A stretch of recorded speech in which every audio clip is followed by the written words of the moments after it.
जय श्री कृष्णा। आइए सुनते हैं माघ मास महात्म्य का नवा अध्याय। कल हमने माघ मास महात्म्य के अध्याय 8 में दत्तात्रेय जी द्वारा वर्णित कुंडल और विकुंडल नाम के भाइयों की सुंदर कथा का श्रवण किया, जिसमें मृत्यु के पश्चात यमदूत विकुंडल को कर्मों की गति बता रहे हैं। अब आगे यमदूत कहने लगा कि जो कोई भी एकादशी के व्रत को करता है वह दुखों को प्राप्त नहीं होता। मास की दोनों एकादशी पर भगवान विष्णु के निमित्त व्रत पूजा जाप करना चाहिए। जब तक मनुष्य इन दिनों में व्रत नहीं करता उसके शरीर में पाप बने रहते हैं। हजारों अश्वमेध यज्ञ, सैकड़ों वाजपेयी यज्ञ एकादशी व्रत के 16वें भाग के बराबर भी नहीं है।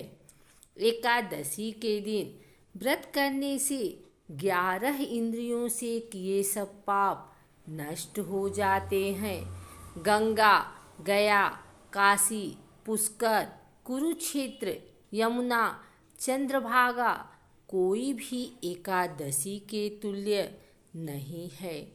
एकादशी के दिन व्रत करके मनुष्य वैकुंठ लोक को प्राप्त करता है। एकादशी को व्रत और रात्रि जागरण करने से माता पिता और स्त्री के कुल की 10-10 पीढ़ियाँ उद्धार पाती हैं और सब भगवान के निकट रहते हैं। बाल, युवा और वृद्ध सब तथा पापी भी व्रत करने से नरक में नहीं जाते। इसके आगे यमदूत कहता है कि हे वैश्य, मैं सूक्ष्म में तुमसे नरक से बचने का धर्म कहता हूँ। मन, कर्म और वचन से प्राणी मात्र का द्रोह न करना, इंद्रियों को बस में रखना, दान देना, भगवान की सेवा करना, नियम पूर्वक वर्णाश्रम धर्म का पालन करना, इन कर्मों के करने से मनुष्य नरक से बचा रहता है। स्वर्ग प्राप्त करने की इच्छा से मनुष्य गरीब भी हो तो जूता, छतरी, अन्न, धन, जल कुछ न कुछ दान देता रहे। दान देने वाला मनुष्य कभी यम की यातना को नहीं भोगता तथा दीर्घायु और धनी होता है।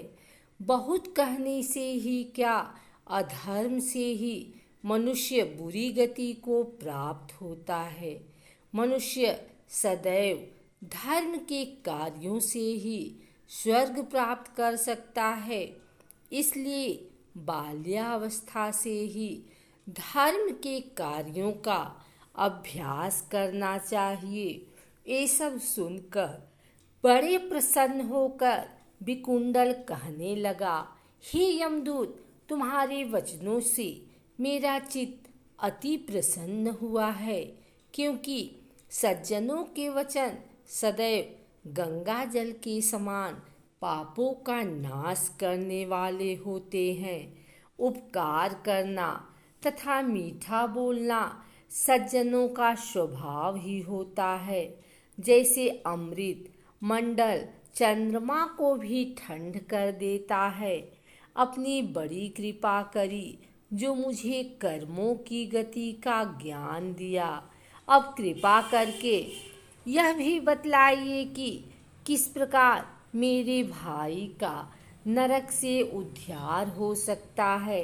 तब दूत कुछ देर ज्ञान दृष्टि से विचार कर बोला, हे वैश्य, यदि तुम अपने भाई के लिए स्वर्ग की कामना करते हो तो जल्दी ही अपने 8 जन्म के पुण्य फल को उसके निमित्त अर्पण कर दो।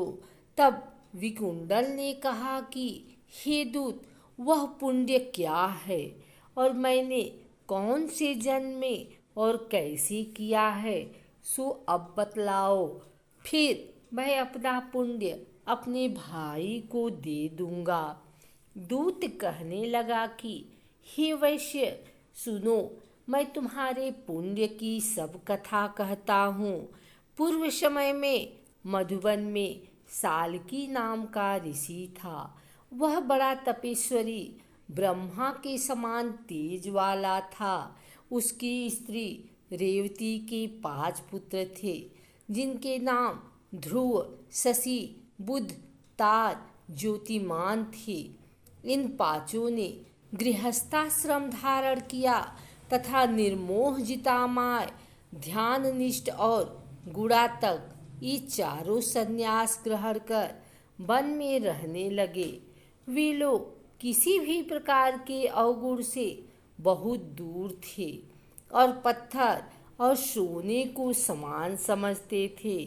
जो कोई अच्छा या बुरा उनको अन्न देता वही खा लेते और कोई कैसा ही कपड़ा दे देता उसको ही पहन लेते। वे सदैव भगवान के ही ध्यान में लगे रहते।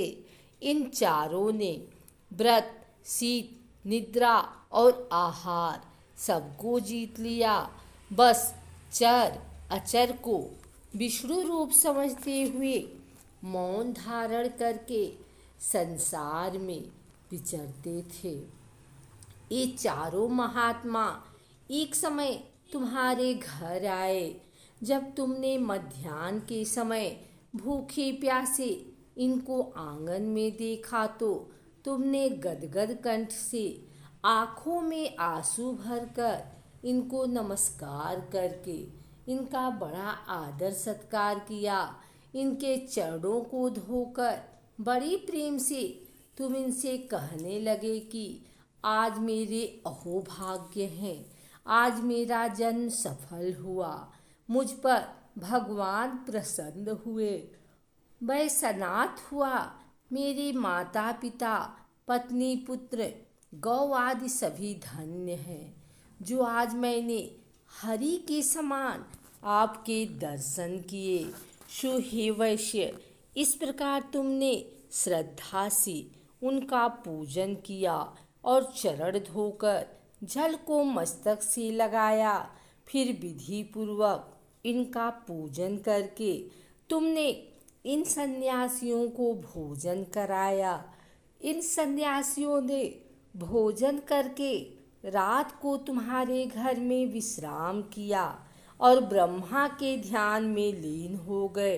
इन सन्यासियों के सत्कार से जो पुण्य तुमको मिला सो मैं भी कहने में असमर्थ हूँ, क्योंकि सब भूतों में प्राणी श्रेष्ठ है। प्राणियों में बुद्धि वाले, बुद्धि वालों में मनुष्य, मनुष्य में ब्राह्मण, विद्वानों में पुण्यात्मा और पुण्यात्माओं में ब्रह्मज्ञानी सर्वश्रेष्ठ हैं। ऐसी ही संगति से बड़े बड़े पाप नष्ट हो जाते हैं। यह पुण्य तुमने अपने पहले 8वें जन्म में किया था। सो यदि तुम अपने भाई को नरक से मुक्त कराना चाहते हो तो यह पुण्य दे दो। सो दूत के ऐसे वाक्य सुनकर उसने प्रसन्न चित्त से अपना पुण्य अपने भाई कुंडल को दे दिया और वह नरक से मुक्त हो गया और दोनों भाई स्वर्गलोक में देवताओं से पूजित किए गए और वहाँ यमदूत अपने स्थान को चला गया। इस प्रकार वैश्य के पुत्र विकुंडल ने अपना पुण्य देकर अपने भाई को नरक की यातना से छुड़वाया।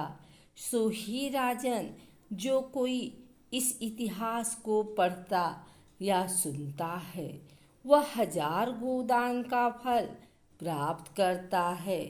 माघ मास महात्म्य 9वां अध्याय समाप्त।